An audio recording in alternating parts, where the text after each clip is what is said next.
Se cumplió el plazo que nos dio el presidente Trump para contener los flujos migratorios y hoy amanecemos sin aranceles, con un presidente que está públicamente reconociendo el trabajo que hizo México. Y el dinero, las ayudas millonarias a Centroamérica, a El Salvador, a Honduras, próximamente a Guatemala, ¿de dónde sale ese dinero? Esto es Desde la Trinchera. Comenzamos.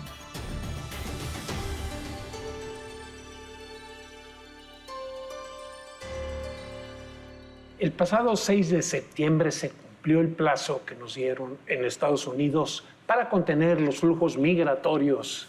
Resultado, no hay aranceles, el plan de ayuda a Centroamérica está caminando. El mismo Trump, presidente Trump, presentó ayer una gráfica elaborada aquí en México sobre cómo ha descendido 56% ese flujo, pero todavía hay voces que reflejan esta supremacía blanca y que quieren que México haga más. Y estoy hablando de Mike Morgan, encargado de aduanas y protección fronteriza de Estados Unidos, algo que contrasta con lo que se ha hecho. Para hablar de este tema, mi socio y yo, Rubén Cortés, tenemos hoy de nuevo como invitado a Maximiliano Reyes, el subsecretario de Relaciones Exteriores para América Latina. Y le vamos a preguntar cómo va funcionando todo esto. Comenzaremos por los últimos acontecimientos, esta declaración del señor Morgan, la respuesta que da el canciller Ebrard, que de ninguna manera México se prestará a ser tercer país seguro, que esto implica que si te regresan a un centroamericano estamos obligados a darle refugio, para que entienda un poquito de qué se trata. Y te dejo la palabra, mi querido Maximiliano. Gracias, muchas gracias. Muy agradecido nuevamente, Paco, Rubén, por la invitación. Pues sí, se cumplió el plazo acordado, fue un plazo establecido de común acuerdo entre el gobierno de Estados Unidos y el gobierno de México. Recuerdo que la última vez que me invitaron recién estaba iniciando el periodo. Sí. La verdad es que los resultados pues están a la luz, son públicos. Logramos reducir en más del 56% el flujo migratorio. El plan de desarrollo integral con los 3 países de Centroamérica está echado a andar. Estamos atrayendo recursos para la inversión en el sureste mexicano. No hay ninguna recomendación de la Comisión Nacional de Derechos Humanos a la Guardia Nacional, esto que también fue polémico. Hay solamente 7 quejas que están en proceso normal. El Instituto Nacional de Migración en este año solamente ha recibido 2 recomendaciones de la Comisión Nacional de Derechos Humanos, y además una de las cuales no tiene que ver con esta migración irregular, sino más bien con otros aspectos de algunos funcionarios en el aeropuerto de la Ciudad de México. Y pues de entrada yo diría que debemos estar muy contentos, satisfechos. No hay aranceles, no somos tercer país seguro, como fue la indicación del presidente Andrés Manuel López Obrador, y también validado y respaldado esto por todas las fuerzas políticas del Senado de la República. Y estamos avanzando en el asunto del control de armas provenientes ilegalmente de Estados Unidos, pero también quisiera destacar algo muy importante que sucedió en estos 90 días. Los hechos lamentables de la matanza en El Paso, Texas, la Cancillería mexicana logró una condena por aclamación, es decir, por todos los países miembros de la Organización de Estados Americanos, incluido Estados Unidos, en contra de estos actos en vísperas del cumplimiento de los 90 días, lo cual también habla de que México pues ha levantado la voz, la ha levantado fuerte y lo seguiremos haciendo. Hay, sin embargo, lo digo antes de cederle aquí la palabra a Rubén, hay, sin embargo, declaraciones de la alta comisionada de las Naciones Unidas para los Derechos Humanos, Michelle Bachelet, que habla de que México y Estados Unidos están implementando una política de contención de los migrantes que pone en riesgo incluso sus propias vidas. Enfatiza sobre todo el tema de los niños en los refugios. ¿Qué respuesta hay a eso?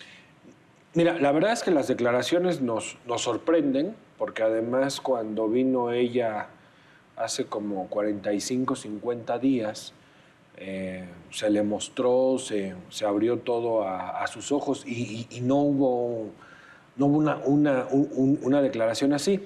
El fenómeno de los niños migrantes no acompañados es un fenómeno nuevo, es un fenómeno que además es producto de la modificación a la ley de asilo de Estados Unidos, en donde si llegas a solicitar asilo a la frontera sur norteamericana con un niño, la expectativa de que te lo den es mayor.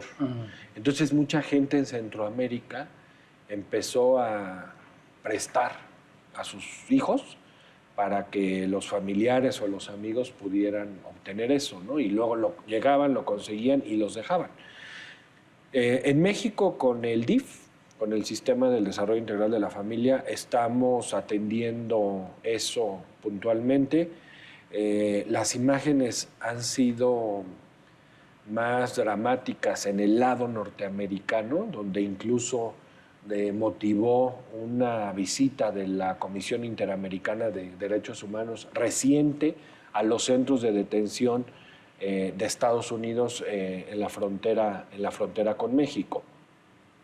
Acá, insisto, es en los albergues del DIF en donde se atienden y son a los primeros que tratamos de retornar a sus países de origen en conjunto con las representaciones diplomáticas, sobre todo de Honduras y de El Salvador. Siempre hay un trato primigenio para los niños. Subsecretario, ¿y si funciona este plan para Centroamérica? ¿Sí tiene viabilidad? Pues mucho o poco dinero. Mira, primero estamos arrancando con esto, ¿no? Tiene 50 días que las primeras acciones se están realizando en El Salvador y en Honduras estamos en proceso de las evaluaciones técnicas, encontrar los mecanismos más adecuados para la transferencia de recursos. Segundo, estamos cambiando el paradigma migratorio de un tema de amenaza a la seguridad de los estados a un tema de generar condiciones de desarrollo.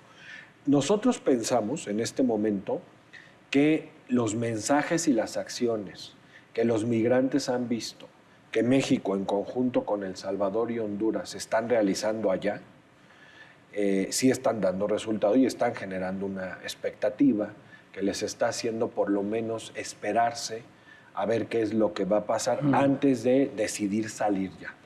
Recordemos que el presidente de Honduras y el presidente de El Salvador han estado acá en México con el presidente López Obrador, justo en el sur, en el sureste, en Minatitlán y en Tapachula, y el canciller Ebrard ha ido a los países a arrancar. ¿Usted también va cada rato? Sí, yo me la paso un buen tiempo. Por ahí leí que hay algún problema todavía en el tema Guatemala por este mismo cambio de poderes que se aproxima. Sí. No es que haya un problema. Hubo elecciones, se fueron a segunda vuelta y entonces pues tenemos que esperar este periodo de transición. No obstante, incluso el nuevo presidente de Guatemala estará con el presidente López Obrador la próxima semana acá en México, y el plan de desarrollo integral es uno de los temas importantes a tratar en la agenda bilateral. Por ahí también leí un dato que me impactó, la verdad, sobre el número de fallecidos, migrantes fallecidos. México, al parecer, tiene alrededor de 82 fallecidos, contra más de 240 que han muerto en Estados Unidos. ¿Qué comentario nos tienes sobre esto? Pues eso es una muestra de el cuidado y la protección a los derechos humanos y sobre todo a la integridad de los migrantes en tránsito por México que el presidente López Obrador nos ordenó a este equipo cumplir a cabalidad.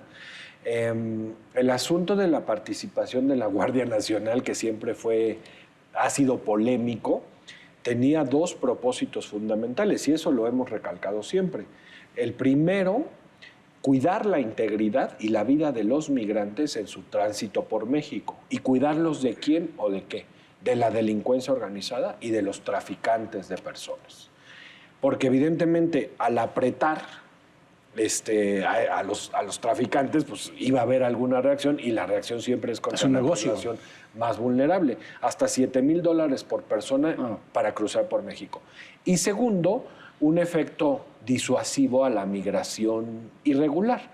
Entonces, pensamos que los dos están cumplidos a cabalidad. Por supuesto que la muerte de cualquier individuo, así sea uno solo, es lamentable y es condenable, pero pues nos parece que ese es un dato muy relevante, que en México pues la tercera parte de los que lamentablemente fallecen en Estados Unidos. Y además, otra cosa, no ha habido hasta el momento una investigación que arroje que alguna de estas muertes en nuestro país haya sido a manos de alguna autoridad mexicana, sino más bien los migrantes que decidieron pues transitar irregularmente y lamentablemente ponerse en las manos de la delincuencia organizada y de los traficantes de personas, ¿no? Nos tenemos que ir, pero antes un breve comentario sobre reclamo que hacen algunos mexicanos por esta ayuda que se presta a Centroamérica, a Honduras y El Salvador, que se comprometió cuando aquí hay tanta necesidad. ¿Qué respuesta así rápido? Antes de irnos, porque ya se Mira, muy breve. Esos recursos provienen de fuentes de cooperación internacional a los que México está obligado a participar, y México también recibe, por ejemplo, de países europeos, recursos de cooperación internacional que solamente se pueden ocupar para eso. No son recursos fiscales que estemos tomando de otro lado, ni tampoco son recursos que se puedan aplicar a programas nacionales. Eso está considerado en el presupuesto de egresos de la Federación de cada año, solamente se puede usar para eso. Se ha usado desde hace 30 o 40 años, ahora se le está dando un efecto migratorio y publicidad que antes no tenía. Pues con eso nos vamos. Gracias, secretario. Muchas gracias Muchas a ustedes. gracias. Gracias, encantado. La cita, usted lo sabe, el próximo miércoles 22:45 aquí en ADN 40. Muchísimas gracias, subsecretario. Gracias. Socio, Socio. hasta la semana que entra.